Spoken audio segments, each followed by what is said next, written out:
Ma'am ఎప్పటినుంచో అందరికీ ఉన్న క్వెషన్ లేదా మీరు ఎంత పెద్ద ఆర్టిస్ట్ కాబట్టి అందరూకున్న ఒక మెయిన్ డౌట్ ఆర్ ఇదొక ఇప్పుడొచ్చే వాళ్ళకి స్పెషల్లీ అమ్మాయిలకి కాస్టింగ్ కౌచ్ ఇంకా ఉందా అని కొంచెం ఎక్కడో ఇంత మార్పు చెందినా గానీ ఎక్కడో కొంచెం సందేహంతో ముందుకు రాలేకపోతున్నారు. కాస్టింగ్ కౌచ్ అనేది ఒక పెద్ద మిథ్య అది. నేను అదే మొన్న కూడా అన్నాను, ఒక ఇద్దరు కన్సెంట్తో ఒక రూమ్లో వెళ్ళిన క్లోజ్డ్ రూమ్లోకి కన్సెంట్ లేకుండా వెళ్ళగలరా? You tell me. మనకి ఇష్టం లేకపోతే లేదు. దెన్ అదే నేను అప్పుడు చెప్పలేకపోతున్నారంటారా ఏంటి అక్కడ? నో చెప్పలేకపోవడం కాదు, అది వీళ్ళకి కూడా అంటే ఇంకా జెంట్స్కి ఇంకో పని లేదా అమ్మా? అంటే అంత తప్పు వీళ్ళదే అంటావా?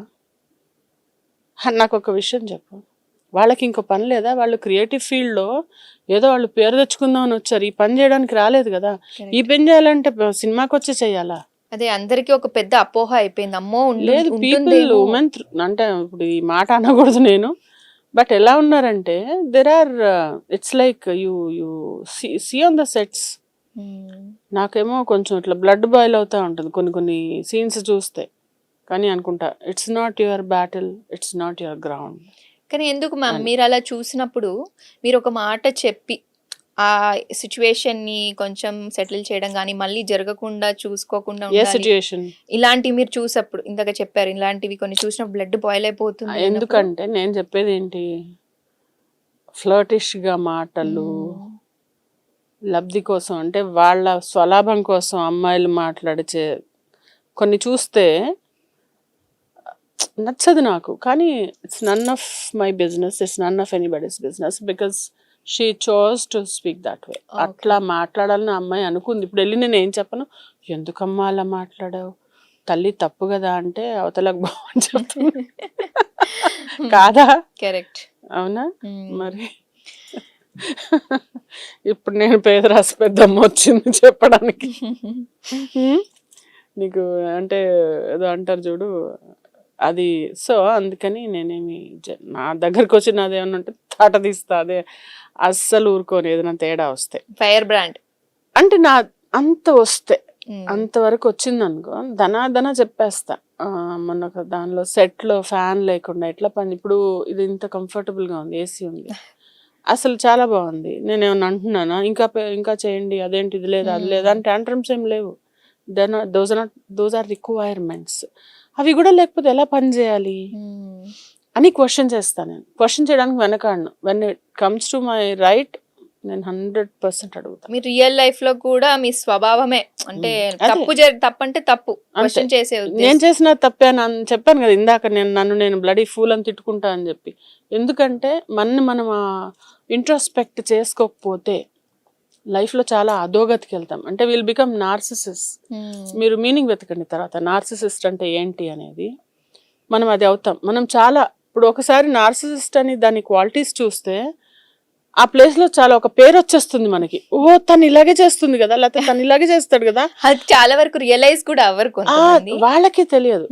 ఇప్పుడు ప్రతి ఒక్కళ్ళని ఉద్ధరించాను నేను, నాకు డబ్బులు పే చేస్తాను, నేను ట్రైనింగ్ ఇస్తాను, అది డిసైడ్ అయ్యాను. అంటే కొత్తల్లో ఒకటి ఉండేది కొంచెం బాగా చెప్పి అలా కాదు ఇది ఇలా ఇలా ఇలా అంటే, వెనక నుంచి నాకు వచ్చిన ఏంటంటే ఆవిడకి ఎందుకు మన పనులు, ఆవిడ పని ఆవిడ చేసుకోవచ్చు కదా. సరే ఓకే.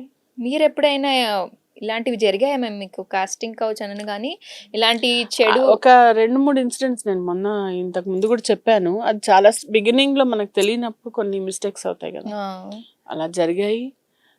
ఒక ఫోన్ కాల్ వచ్చింది, ఒకళ్ళు ఎవరో ఇంటికి వచ్చారు. ఇంటికి వచ్చి మనకి తెలియదు అప్పుడు, ఇంటికి ఎవడు వస్తాడు డైరెక్ట్, నాకు ఆ మాత్రం తలకాయ ఉండాలి కదా. అంటే డైరెక్టర్ అని చెప్పి రావడం, అలా అమాయకత్వం, ఇన్నోసెన్స్ మొత్తం కుప్పబోసి చీర కట్టినట్టు ఉండేదాన్ని ఒకప్పుడు. అతను వస్తున్నా అంటే ఓహో మూవీ వస్తుంది కదా, ఓహో మూవీ అంటే మెయిన్ మీది.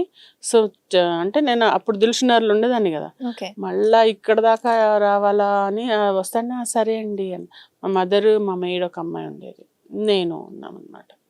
మా హస్బెండ్ గచ్చిబౌలిలో వర్క్ చేసేవాళ్ళు, రావడానికి టైం పడుతుంది కదా, 9 అయిపోతుంది తను వచ్చేసరికి. గచ్చిబౌలి నుంచి దిల్షునగర్ రావాలంటే అరౌండ్ 4:30 ఆ ప్రాంతాల్లో వచ్చినట్టున్నారు. రాగానే కాఫీ ఇచ్చి మర్యాద చేసి అంతా చేసి అప్పుడు ఏదో శారీ కట్టుకున్నా, సన్నగా ఉండేదాన్ని కదా, కాటన్ చీరలు ఇలా స్టిఫ్గా కట్టుకున్నాను తెలియకుండా ఉండడానికి సన్నగా ఉన్నానని. మీరు కొంచెం చూడీదార్ వేసుకున్నాం, మీరు కొంచెం శారీ కట్టుకుని అంటే అవునా అండి సరే అని అంటే సరే మళ్ళీ లోపల వెళ్ళి మా మదర్కి కూర్చోబెట్టమ్మా మాట్లాడుతూ ఉండని వెళ్ళి కాటన్ చీర కట్టుకొస్తే ఆయన లేదు కొంచెం ఫాలీగా ఉన్న చీర కట్టుకోండి అని.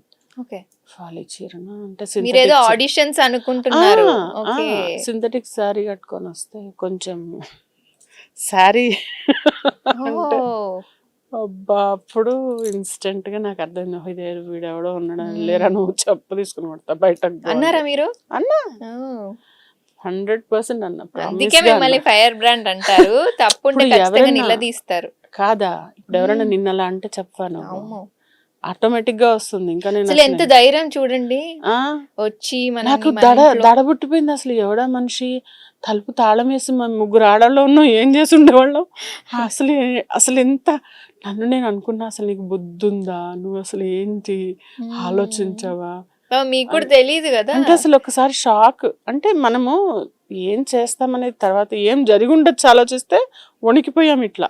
మా అమ్మంది లేదులేమ్మా నీకు కూడా తెలియదు కదా అని చెప్పి అట్లా అసలు అంది లాక్ వేసి పెట్టాల్సింది. నేను వచ్చి నాకు చెప్పుంటే నేను వచ్చి లాక్ వేసేదాన్ని, వాడిని పోనీయకుండా పట్టుకొని నేను కంప్లైంట్ ఇచ్చాను వద్దులేమ్మా ఎందుకు ఇప్పుడు అంత ప్రయాస అని చెప్పి. అలా అంత అది జరిగింది. That's such a bad incident. అంటే చాలా మంది అనుకుంటారు ఏదో కావాలని చెప్తున్నా అని చెప్పి, బట్ అవసరం లేదు. నాకు కావాలంటే ఇంకేవో కూడా పుట్టించచ్చు.